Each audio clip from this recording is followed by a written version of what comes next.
السلام علیکم ناظرین، آپ دیکھ رہے ہیں اردو نیوز ٹی وی اور اب تک کی بریکنگ نیوز کے ساتھ میں ہوں محسن شہزاد۔ دنیا کے سب سے بڑے دریا نیل کے نیچے زیر زمین کونسا دریا بہتا ہے جو اس سے 6 گنا بڑا ہے؟ اس کا پانی کہاں جاتا ہے؟ دور حاضر میں جدید ٹیکنالوجی کی مدد سے کسی بھی قسم کی معلومات حاصل کرنا کوئی مشکل کام نہیں ہے، لیکن دنیا سے متعلق چند دلچسپ حقائق ایسے ہیں جن سے عام آدمی آج بھی ناواقف ہے۔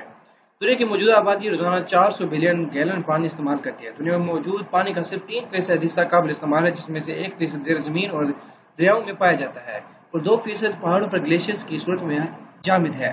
دور حاضر میں جدید ٹیکنالوجی کی مدد سے کسی بھی قسم کی معلومات حاصل کرنا کوئی مشکل کام نہیں، جبکہ 97% پانی نمکین ہے۔ ایک بہت بڑا زیر زمین دریا مشہور دریا نیل کے نیچے بہتا ہے، جو اوپر بہنے والے دریا سے 6 گنا بڑا ہے۔ اس کا پانی زیر زمین پانی کی سطح کو برقرار رکھتا ہے۔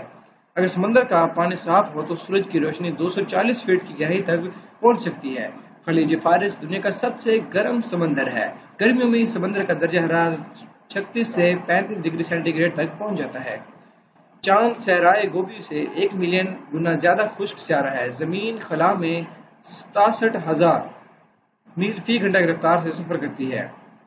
براعظم ایشیا دنیا کی 60% آبادی کی نمائندگی کرتا ہے، لیکن اس براعظم کا رقبہ دنیا کے کل رقبے کا صرف 30% ہے۔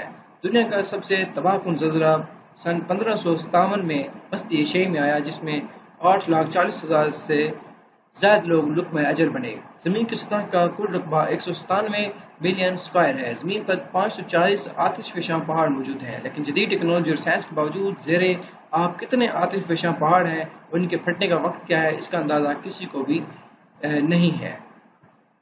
اگر آپ لوگوں نے ابھی تک اردو نیوز ٹی وی کو سبسکرائب نہیں کیا تو سبسکرائب کیجیے، بیل آئیکن ضرور آن کیجیے، اس سے کیا ہوگا کہ جو بھی نئی آنے والی ویڈیو ہوگی اس کا بہترین نوٹیفیکیشن آپ کو اس کی اطلاع ملے گی۔